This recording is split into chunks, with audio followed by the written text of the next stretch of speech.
So guys, ngayon magluluto tayo ng Pinoy merienda. May, magluto kong turon.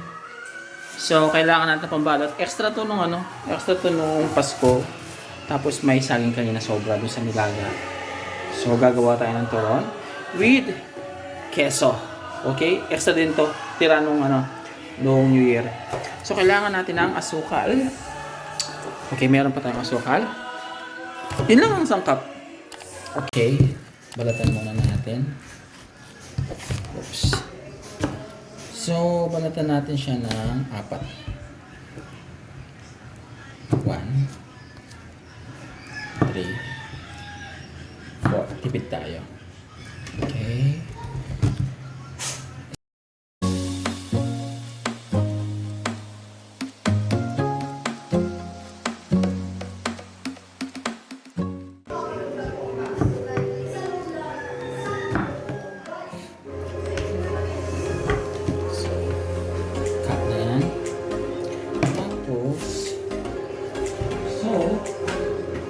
Maglalagay tayo dito ng asukal. Ayan. Kasi i-roll natin dito yung saging.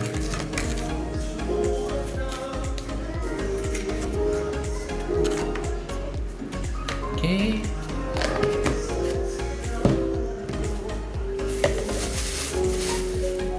Tapos, yung keso, konti na lang siya. Sayang naman kasi na makakain. So, lalagyan na lang natin.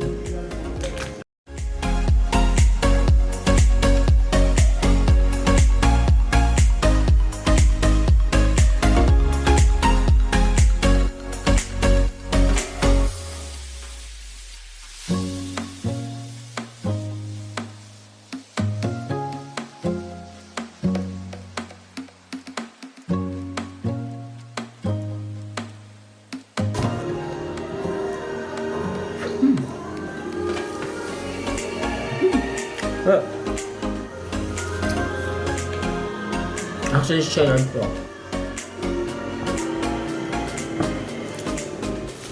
Okay? Okay. So, una, step 1. Una.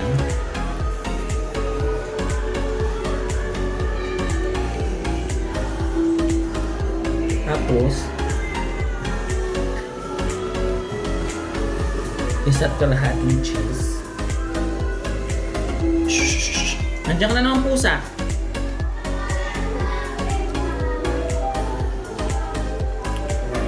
Okay.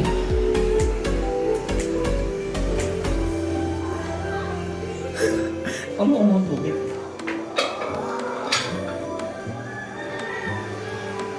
Okay. So,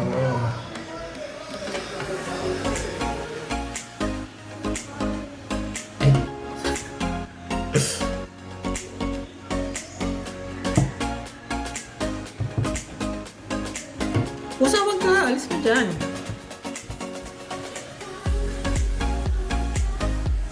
Okay.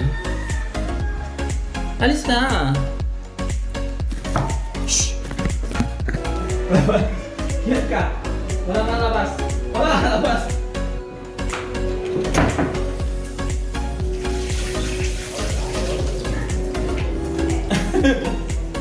Okay. Nagugas akong kamay.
Okay? So, na. Gawa tayo ng 2, 4, 6, 8, 10, 11. So, piprito natin ito ngayon. Yan.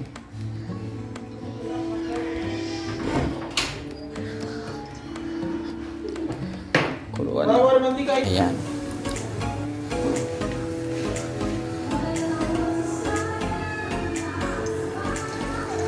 Tatlo lang. Yan.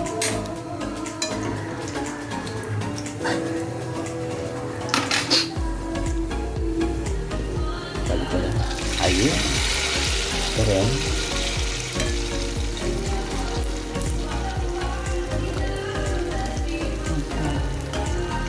Ayan. Let it brown lang. So, ito pwede na to. Medyo na ano ng cheese niya. So, ito. Pwede na rin to. So, guys, tapos na siya. So, ang gagawin natin ngayon is iluluto natin siya uli. Kaso nga lang, lalagyan natin siya ng asukal na. So, damihan na lang natin. Kung mainit pa.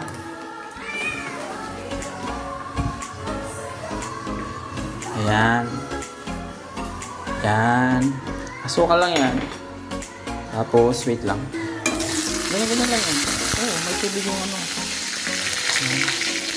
Hayaan nyo lang siyang mag-caramelize. Yung asukal. Yan. Lagyan pa natin ng konti pang asukal. Ito na lang. Oh. Na?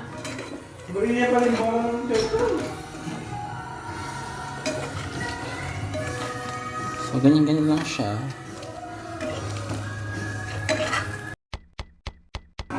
So, ito na nga. Ayan. So, tingnan. Mainit pa.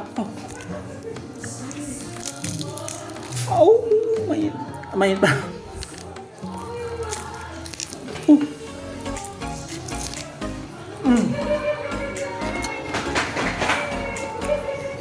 Sarap. Ang balat na iba naman ito.